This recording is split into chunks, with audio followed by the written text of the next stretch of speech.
เฮ้ยแมวกระโดดขึ้นมาทำไมเฮ้ยเดี๋ยวก่อนทำงานอยู่เนี่ยกระโดดขึ้นมาทำไมครับมานั่งอยู่ตรงนู้นนะสวัสดีครับสมาชิกโอ้ยบอแมนสวัสดีครับพ่อแม่พี่น้องทุกคนครับมาพอกันอีกแล้วครับเด้อสำหรับลาวพัฒนานะครับเนาะลาวพัฒนาของวันที่23 พฤษภาคม 2568นะครับมื้อนี้ก็เป็นวันศุกร์ครับมื้อนี้ก็เป็นวันศุกร์ครับมานี่ครับวันศุกร์ครับเอาก็สิมาพอกันทุกๆวันจันทร์วันพุธวันศุกร์นะครับเนาะขอขอบคุณสมาชิกทุกท่านนะครับเด้อที่ได้เข้ามาชมทุกคลิปเอาขึ้นมาอีกตัวหนึ่งแล้วโอ้ย2 ตัวแล้วครับงวดที่แล้วรุดนะครับเด่นบ่เข่าเลยแต่เข่าชุดวินกูน่ะแต่2 กับ 3บ่มาจักโตเลยมันมา7 8 8 โอ้เลขนะล็อกบ่เนาะงั้นจะของใส่บ่ถือแต่ว่าเขาล็อกงั้นจะของให้ถือว่าบ่ล็อกมนุษย์นะแล้วบ่ล็อกหรือบ่ล็อกกับบ่ฮู้ล่ะเนาะเอาลงไปอยู่ข้างล่างก่อนนะครับเดี๋ยวทำงานต่อไปวิ่งเล่นกันค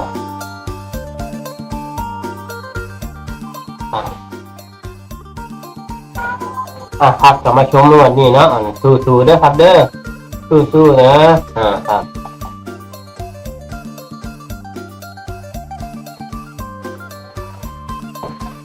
วันที่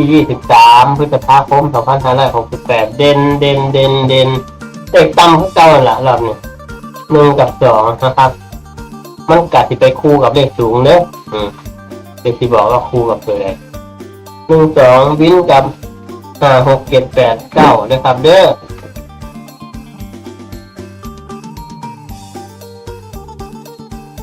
1 2วินกับ5 6 7 8 9นะครับ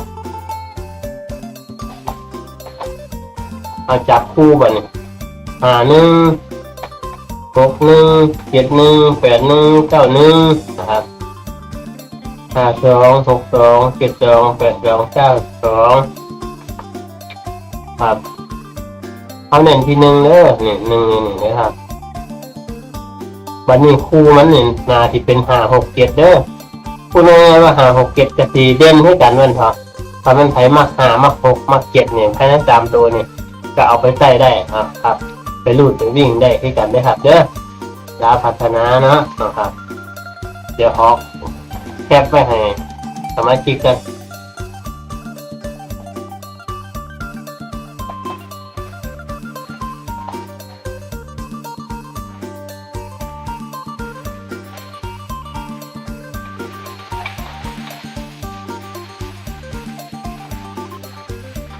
โอ้โหแมน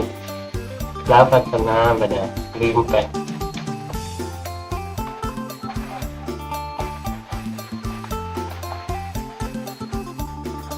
ครับ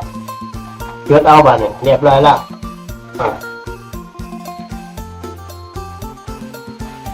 เน้นที่1 หา1 5 6 1 6 7 1 7ตรงนี้สิเด่นเด้อครับเดี๋ยวที่ใส่สีให้ทั้งนี้สีเด่นนี่ทั้งนี้สีเด่นหา1 6 1 7 1 หา2 6 2 7 2เนี่ยเด่นเด้อทางนี้เด้อส่วนชีวิตนี่ที่อยู่มองนี่อันนี้วิ่งกับลูดอยู่นี่มัก1 กับ 1ไปมัก2 กับ 2ไปนะครับ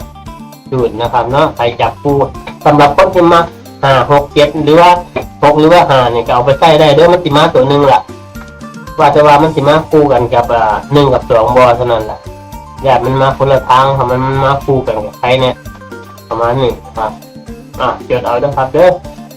ทำนี่กันละกันเนาะพอกันไหมวันจันทร์พอกันไหมเมื่อนี้วันศุกร์ละพอกันไหมอีกทีก็วันจันทร์นะครับเด้อครับขอให้ทุกท่านโชคดีครับทุกคนที่เก่าครับทุกคนเลยที่ครับโชคดีครับสวัสดีครับ